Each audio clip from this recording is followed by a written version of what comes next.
তুমি? হ্যাঁ, আমি আসতে কথা বলো। আস্তে কথা বলবো কেন? কেউ আসছে বাসায়? কেউ আসে নাই। তুমি এরকম ফিসফিস করে কথা বলতেছো কিসের জন্য? পরে বলতেছি। তো তুমি বাসায় মানে কি? হ্যাঁ, আমি বাসায়, তো অন্য কাউকে আশা করছিল আমাকে। তোমাকে পুলিশে হাত পা বেঁধে দূরে নিয়ে গেছিল, তাই জিজ্ঞেস করতেছি বাসায় আসলা কিভাবে, থানা থেকে ছাড়া পাইলা কিভাবে, তাই জিজ্ঞেস করতেছি। থানায় নিয়ে গেছিল, আবার সসম্মানে পুলিশ দিয়ে গেছে, তো অবাক হওয়ার কিছু নাই।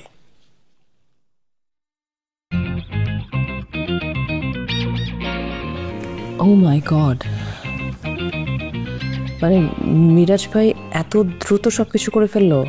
মানে এই অল্প সময়ের মধ্যে মানে এত পাওয়ারফুল একজন উকিল ধরলো যে তোমাকে বাসায় পৌঁছায় দিল থানা থেকে নিয়ে এসে। ও গড। আমাকে ছাড়ানোর জন্য তো মিরাজ ধরছে, উকিল ধরছে, গুলো মানে কি? আরে বোকা, তোমার কি মনে হয় তোমাকে এমনি এমনি জামাই আদর করে পুলিশ বাসায় দিয়ে গেছে? তোমাকে ধরে নিয়ে যাওয়ার পর আমি মিরাজ ভাইকে ফোন দিছি এবং তার সাথে দেখা করছি এবং বলছি যেভাবেই হোক একটা পাওয়ারফুল লয়ার ধরেন এবং আপনার বন্ধুকে বের করেন। তাই তো সে দ্রুত তোমাকে বের করলো। টাকা দিতে বলছে, টাকা দিছি। উকিল ধরছে মিরাজ, টাকা কত লাগছে? টাকা একটু বেশি লাগছে, $2 লাখ। আমি বলছিলাম একটু কমের মধ্যে করতে, কিন্তু পারে নাই। আর শোনো, টাকা গেছে যাক, তোমাকে তোমার নামে যে কেস আছে বাংলাদেশের, যে ওখানকার টাকা মেরে তুমি কানাডায় চলে আসছো, এইটা অলরেডি জানে ইন্টারপোল। আমি এই ভয়ে তোমাকে তাড়াতাড়ি ওখান থেকে বের করছি। আর যদি উকিল আমি না ধরতাম, তাহলে ওই যে তুমি যে দুর্নীতি করে বাংলাদেশ থেকে এতগুলো টাকা লোন নিয়ে কানাডায় চলে আসছো, ওই কানাডায় চলে আসার অপরাধে তোমাকে সারা জীবন জেলে পচে মরতে হতো। আল্লাহ রে, আমি কার সঙ্গে সংসার করতেছি? আমাদের পুলিশ কেন ধরে নিয়ে গেছে তুমি জানোই না? কেন ধরছে? তুমি যে রাত দিন 24 ঘন্টা আমার সঙ্গে বাসায়, ব্যালকনিতে, ব্যাকইয়ার্ডে, রাস্তায়, যেখানে খুশি সেখানে চিল্লাচিল্লি করে নেবার শোনে, এগুলা তারা কমপ্লেন করছে পুলিশের কাছে, পুলিশ আমাকে ধরে নিয়ে গেছে। ও, আমি একা একা চিৎকার চেঁচামেচি করি, চিল্লাপাল্লা করি? আমি একা? নেবারা তো তাই বলছে। আমি ব্রিটেন থেকে আসছি, আর চক্রা কোনো নাচি কর্ণে ফিস ফিস করে কথা বলতেছি। তুই করছি টাকা। এই শোনো, কোথায় যাচ্ছ তুমি এখন? দাঁড়াও দাঁড়াও, কোথায় যাচ্ছ? মিরাজে ধরতে যাচ্ছি আমি।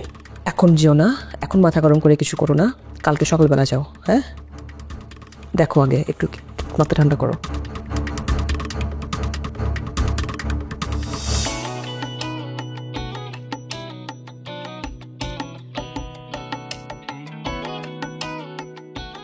আমি খুব খুশি হয়েছি তুই আমার ছাড়াই আনছস, খুব খুশি হয়েছি। আচ্ছা, আমার একটা দায়িত্ব আছে না? দায়িত্ব আছে, দায়িত্ব তো অনেকেরই থাকে, কেউ তো পালন করে না। তুই দায়িত্বটা পালন করছিস, আমি খুব খুশি। টোটাল তো 2.5 কোটি নিয়েছিস আমার বোর কাছ থেকে।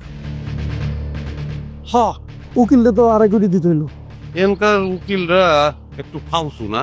মানে? উকিলের সঙ্গে আমার কথা হয়েছে, গেছিলাম দেখা করতে, তো বলে 1 টাকাও তুই গ্যাস নাই। দেই নাই মানে আজকের মধ্যে দেবো। দেশে খুব ভালো হয়েছে, মোবাইলই তো ট্রান্সফার হয়েছিল টাকা, আমার বোর মোবাইলে এখন টাকা ট্রান্সফার। এখনই? হ্যাঁ, এখনই। আরে নদীর পাড়ে না, নেটওয়ার্কের সমস্যা, দাঁড়া না, পাগল হয়ে গেছিস একবারে টাকা লেগে। এত সমস্যা এই জায়গায় হইলো হয়? পাইছস নেটওয়ার্ক? না, পাই নাই। শোন, এই ব্যাপারটা নিয়ে আর বাড়াবাড়ি করি। যদি বাড়াবাড়ি করস তাহলে কি করবো জানোস? তোর ব্যাপারে সব কিছু একটা একটা একটা খুলে পুড়িতে দেবে, তখন ধরে নিয়ে যাবে না পুলিশ, জীবন আর বেরোতে পারবি না, মনে রাখিস।